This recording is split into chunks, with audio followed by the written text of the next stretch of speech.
السلام علیکم ممبرز، صفحہ من کی قسط نمبر 9 سے ہم لوگ اس کو سٹارٹ کر رہے ہیں یہاں پہ یوٹیوب پہ۔ یہ ماہنور کے قلم سے لکھی گئی ایک بہت ہی عمدہ اور دل کو چھو دینے والی تحریر ہے۔ ہمارے لکھاری آن لائن میگزین میں شائع ہوا تھا، لیکن اب چونکہ وہ میگزین بند ہو چکا ہے تو لہٰذا اب یہ یوٹیوب پہ ہم لوگ اس کو اپلوڈ کر رہے ہیں۔ اس کی پچھلی ایک ساتھ ہم گزرتے وقت کے ساتھ ساتھ اپلوڈ کرتے جائیں گے، کیونکہ ہمارے کچھ ممبرز اس کی ریکویسٹ کر رہے ہیں کہ اس کو کیری آن کریں، اور بہت سے دوسرے ناولس بھی جو ہیں ان کو بھی ہم لوگوں نے جاری رکھنا ہے۔ تو پچھلے ایک ساتھ انشاءاللہ جیسے جیسے مینیج ہوتا جائے گا کیونکہ ابھی آگے آنے والی ایک ساتھ کی ریکویسٹ ہے۔ تو چلیے ہم لوگ سٹارٹ کرتے ہیں صفحہ من کی قسط نمبر 9۔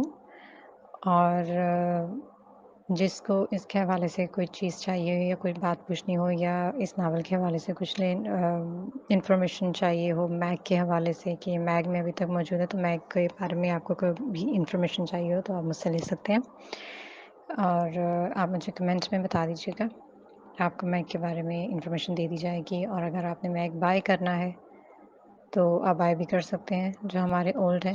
لیکن اگر آپ نے اس کہانی کو یوٹیوب پر ہی سننا ہے تو ضرور۔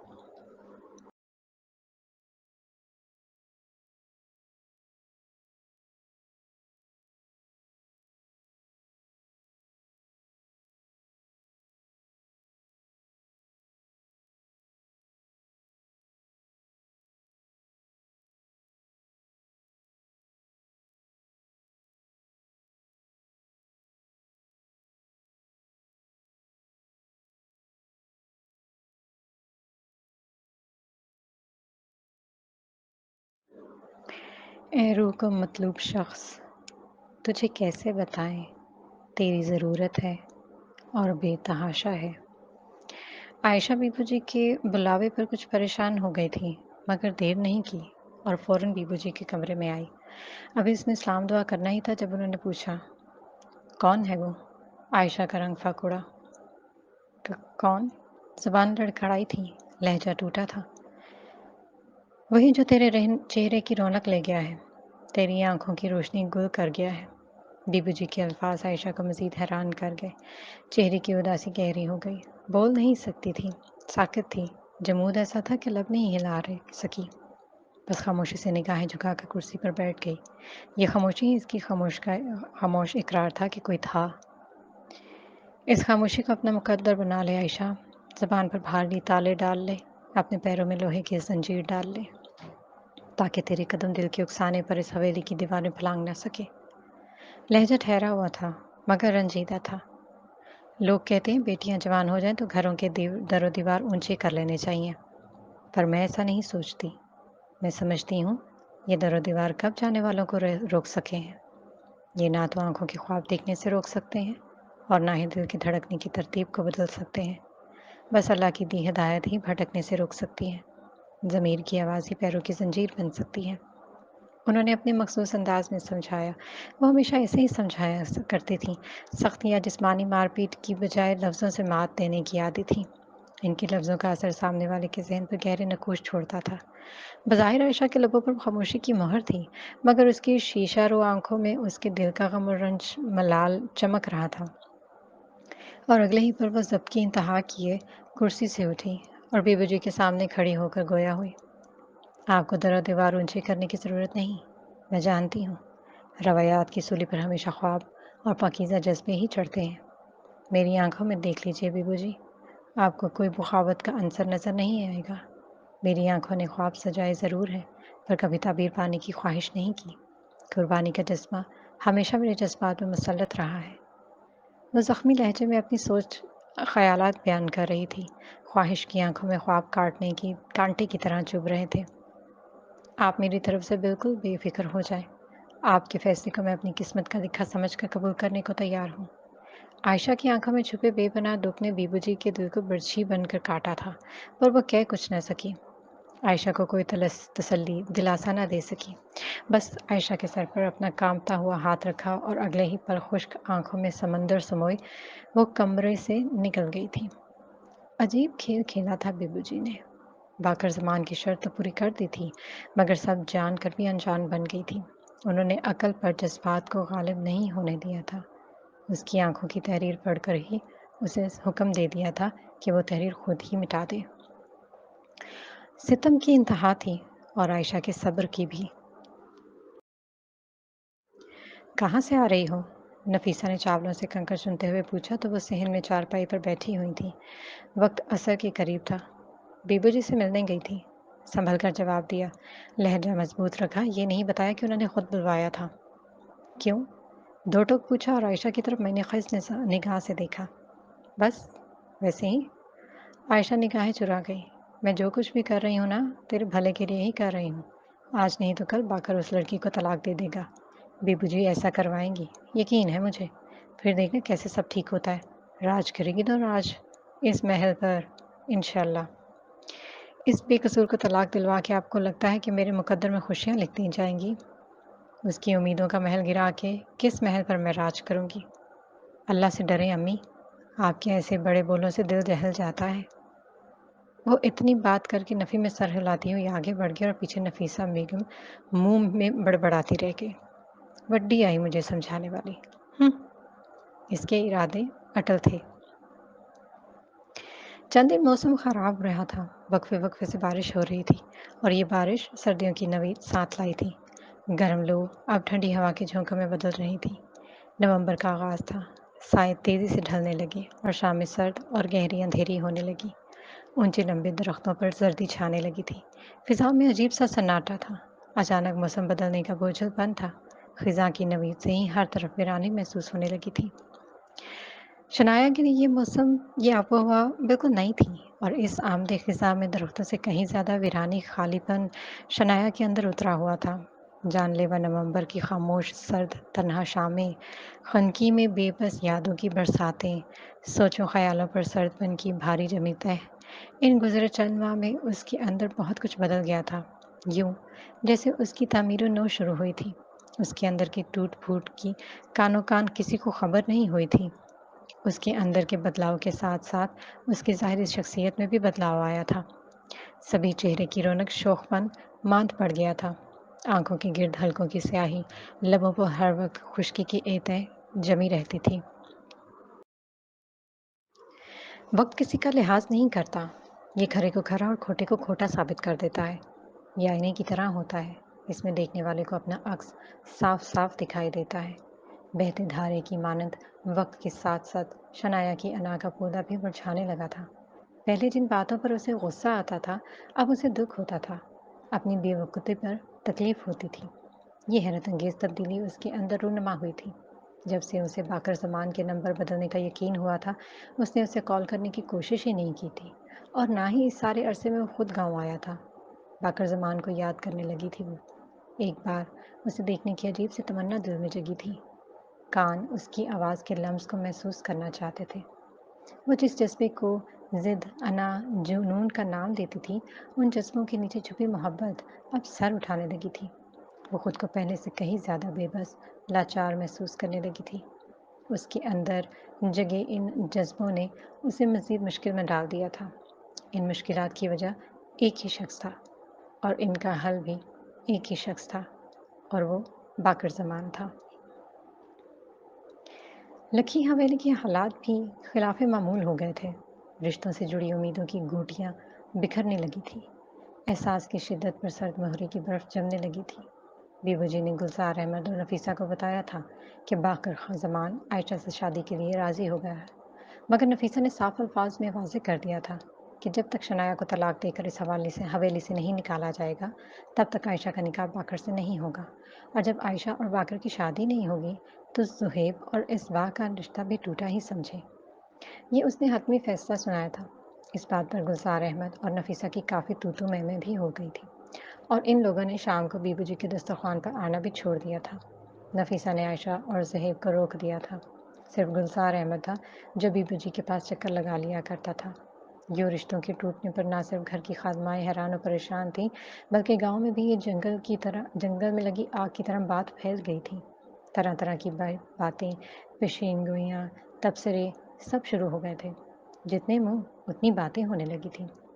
اس ساری صورتحال نے بیبو جی کو سوچوں کی بہت گہری کھائی میں پھینک دیا تھا، ایسی کھائی جہاں صرف اندھیرا تھا، کوئی روشنی کی کرن نہیں تھی، مگر ایک ذات ہے جو انسان کو اندھیرے سے اجالے کی راہ دکھاتی ہے، اور وہ اللہ کی ذات ہے۔ پچھلے کچھ عرصے سے شنایا ساری حقیقت جان چکی تھی کہ باقر زمان عائشہ سے شادی کے لیے مان چکا ہے، اور یہ بات بھی اس کے علم میں تھی کہ نفیسہ اسے طلاق دلوانے پر ڈٹی ہوئی تھی۔ اسے اس بات کا بھی اندازہ تھا کہ اگر طلاق نہ ہوئی تو زہیب اور اسباء کا رشتہ ٹوٹ جانا تھا، اور ایسے میں اسباء کے خواب چکنا چور ہو جانے تھے۔ اس ساری بگڑی صورتحال کا ذمہ دار وہ خود کو سمجھ رہی تھی۔ حالات تھے جو دن بدن بگڑتے چلے جا رہے تھے، اور رشتے بکھرتے جا رہے تھے۔ وہ کمرے میں بے چینی سے ٹہل رہی تھی، اور بے چینی سے کہیں زیادہ اداسی کا اس کے چہرے کے گرد احاطہ تھا۔ وہ سمجھ نہیں پا رہی تھی کہ وہ کیا کرے اور کیا نہیں۔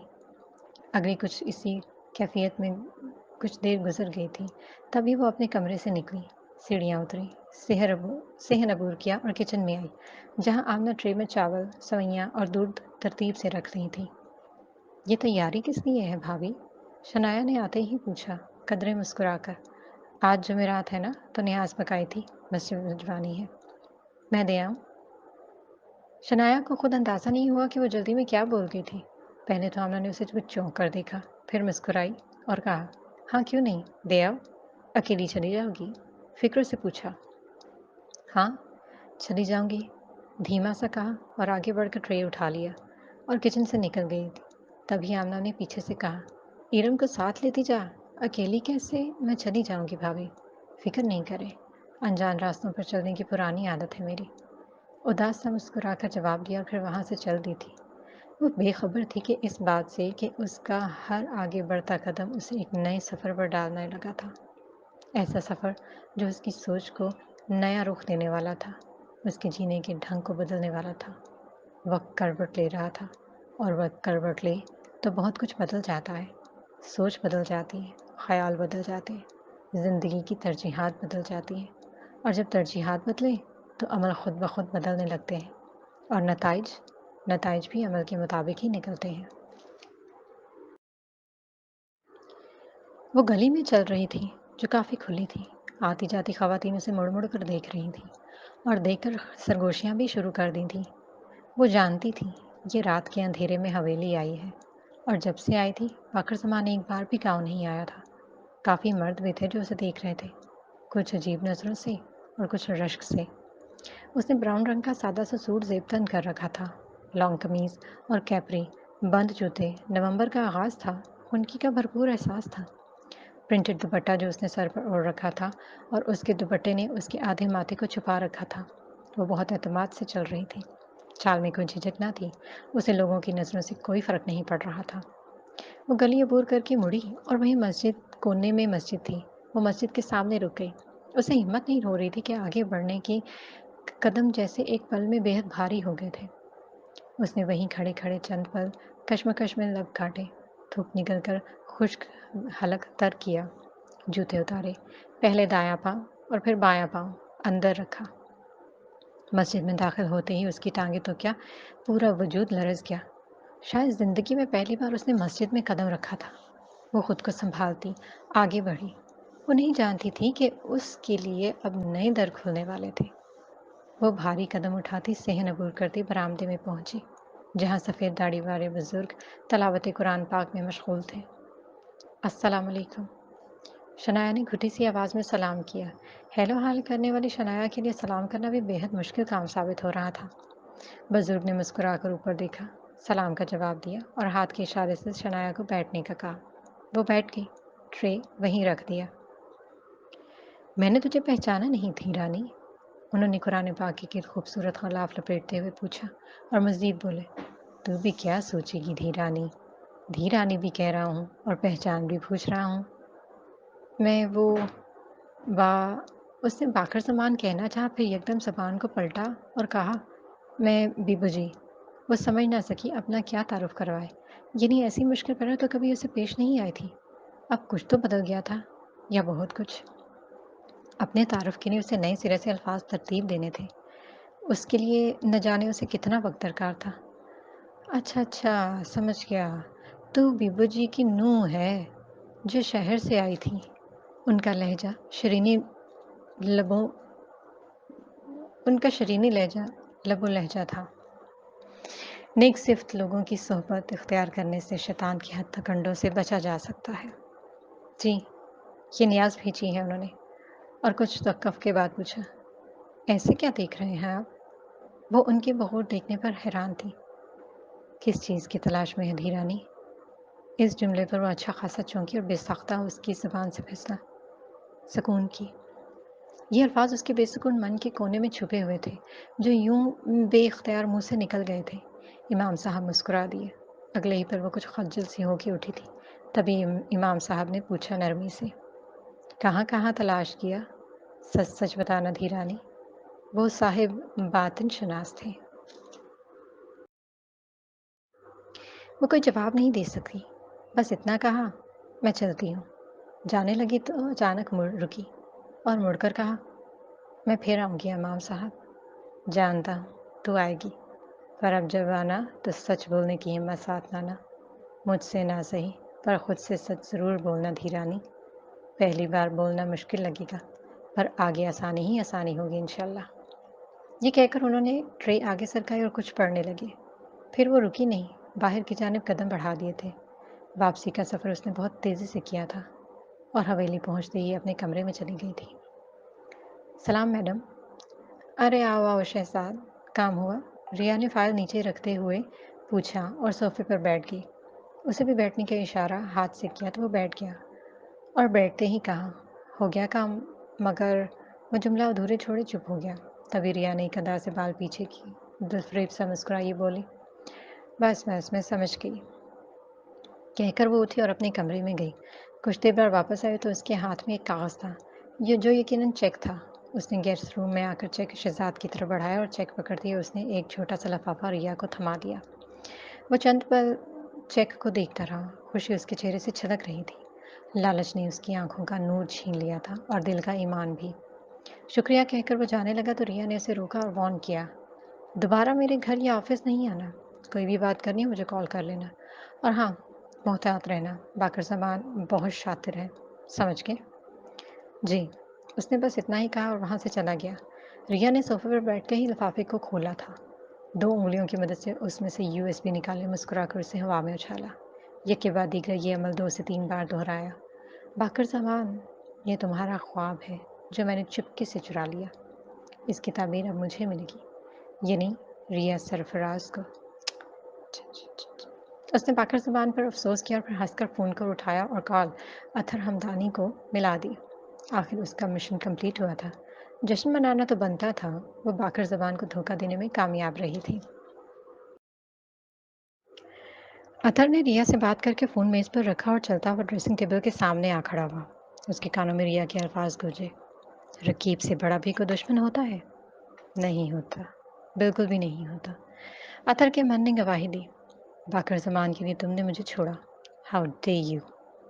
وہ کسی ناک کی طرح پھنکارا، آنکھیں رقابت کی آنکھ میں جل رہی تھی۔ اس کے ذہن میں صرف ایک اور صرف باقر زمان سوار تھا۔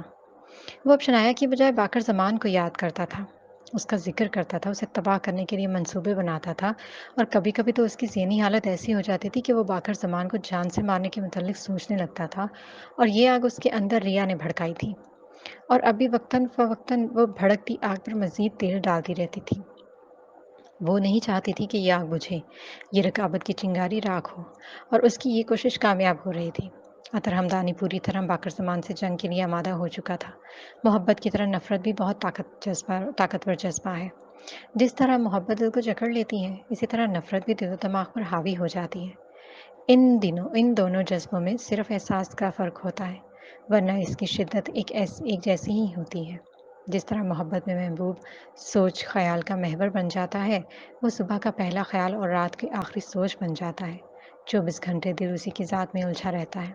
اس کے لیے اچھا سوچنا، خود سے زیادہ اس کی پرواہ کرنا، اس کی لمبی زندگی، خوشی، کامیابی کی دعا مانگنا، اسے سامنے دیکھ کر سرور سے آپے سے باہر ہو جانا، اس طرح 24 گھنٹے رقیب بھی سر پر سوار رہتا ہے۔ انسان اپنی کامیابی کی بجائے اس کی ناکامی، بربادی کے منصوبے بناتا رہتا ہے، اس کی ناکامی پر خوش ہوتا ہے اور کامیابی پر اداس۔